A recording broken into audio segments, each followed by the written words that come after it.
Hey guys, it's Eric with the Miller Park Minute, where we're throwing strikes and getting likes. I just thought I'd come out with a little, now that the trade deadline has passed, we want to talk about the August trades. There's a lot of confusion around how August trades work, so it's been discussed in many forums. I'm going to link an article below that I just found on Trade Rumors this week. But basically, there's a lot of rules and stipulations. We can still make trades, but they got to go through a lot of steps. So I'm going to break them down for you, kind of step by step here. So the first step here is a big league player must be placed on waivers, and he must go through waivers and not be claimed. That's for the first 47 hours. So once he clears waivers, then he can be claimed he can be traded to any other club. So the team, after he clears the 47-hour waiver period, he can be traded anywhere. So if said player is claimed, there are three basic options there. The team can either trade him to the team that claimed him. They can revoke the waiver. Essentially, he stays with that same team that was trying to trade him. Or they can claim the player and take care of his remaining salary, i.e., the team that's trying to claim him would be responsible for his remaining salary and take over the player's contract. However, the player can block that with a no trade clause.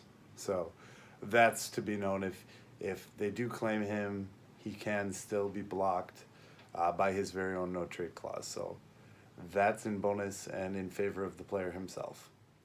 Teams also have only 48.5 hours to then work out the trade with the team that claimed him. They can only then work out a trade with the team that claimed him, no other teams.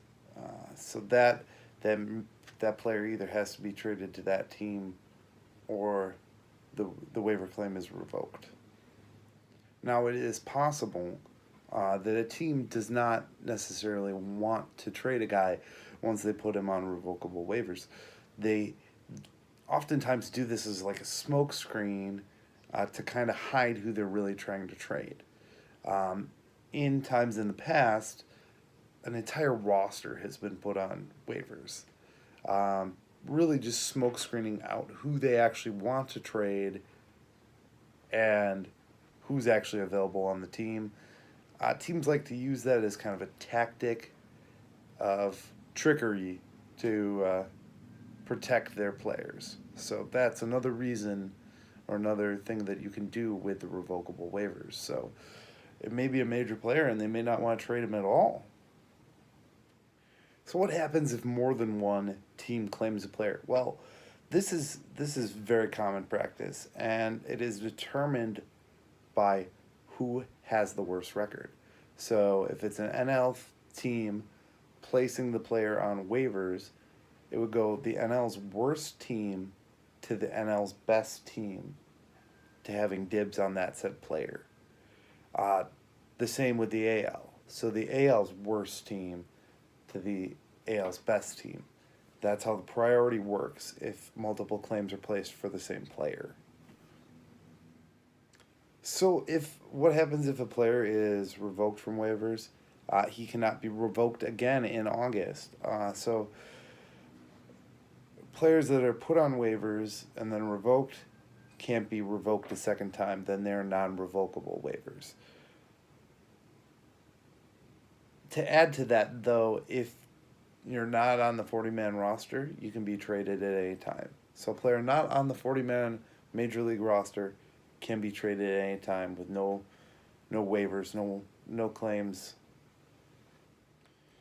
Now, players on the DL can be claimed as long as they're currently deemed healthy and able to play at an acceptable level. So they are also eligible for the claim process.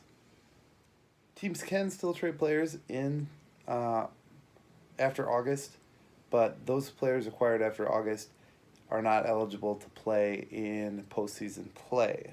So they're able to help them for that remaining time, and then they are not allowed to be on the postseason rosters. Kind of a big deal. So as you already see, there is a lot of rules and regulations on this. I've just broken them all down here.